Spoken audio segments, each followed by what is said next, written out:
right, welcome to reading today. The first thing we're going to be doing is going over our sight words. When I finish reading the sight words, I want you to pause and read them to someone in your house. All right, so here we go. The first one is lot, stone, build, speed, cat, catch, sail, rolled, bear, smiled, trip, whole, fight, surprise, dress, brown, least, someone, wrote, shouted, planes, gas, grass, skin, couldn't. All right, so pause and read it to someone in your household, and then we're going to go on to our reading lesson for today. All right, today for our lesson, we're going to be going over a main idea of a story or a passage. So usually we can use a title to figure out a main idea. So for the book that we read last week on Wednesday on Epic, it was titled Abraham Lincoln. So just reading that, what do you think the book is going to be about? It was about Abraham Lincoln. And that's one of the easiest ways to tell. In nonfiction, so a book that is true, the title will usually tell you exactly what the topic of the passage will be. So Abraham Lincoln was a nonfiction book because it was all true events that happened about a person that was real. So the title gives it right away. When we read the book Cheetahs a few weeks ago, that was nonfiction as well.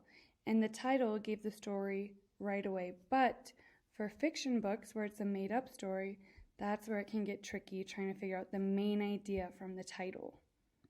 The main idea is going to be, what is this story about? What is this passage about? It's the point of the story. What is the story? The main idea of the story is what is the most important thing thought throughout the topic. So when we want to find the main idea, the first thing we want to do before we read is always read the title of the book. And then we're going to think to ourselves, well, what is this text about? What is the topic? While we're reading the book, we're going to look for and carefully read text features. Is the text fiction or nonfiction? Fiction is a made-up story. Nonfiction is it is true. We want to look for information, words, and pictures that are repeated. Because if we're reading a book and it doesn't have a title, but we keep seeing a cheetah on every page, the story is going to be about cheetahs. So those can help us. And after we read it, we want to think about what is the most important point. What is the most important point about the topic? What did we get from reading this? And then we want to go back and think what details or examples back up and support the main idea. So now that we have the main idea, what in the book helps support that? If I'm reading a book about cheetahs and the first thing says cheetahs are the fastest animals, that's supporting what I think is the main idea of the cheetah because they're giving me details about the cheetah. All right, now we are going to practice finding the main idea together. So right here we can see we have our title, Baby Kangaroos. So now we kind of know what it's about, baby kangaroos, but let's see what the author wants us to remember about baby kangaroos. A female kangaroo has a special fold of skin that forms a pouch. The pouch is like a large pocket on its stomach. When a baby kangaroo, or joey, is born, it climbs into its mother's pouch. At birth, a joey is only about 1 inch long. It needs to stay in the pouch so it can grow more. After several months, the joey has grown enough to leave the pouch for short periods of time. By the time the joey is 10 months old, it is ready to leave the pouch for good.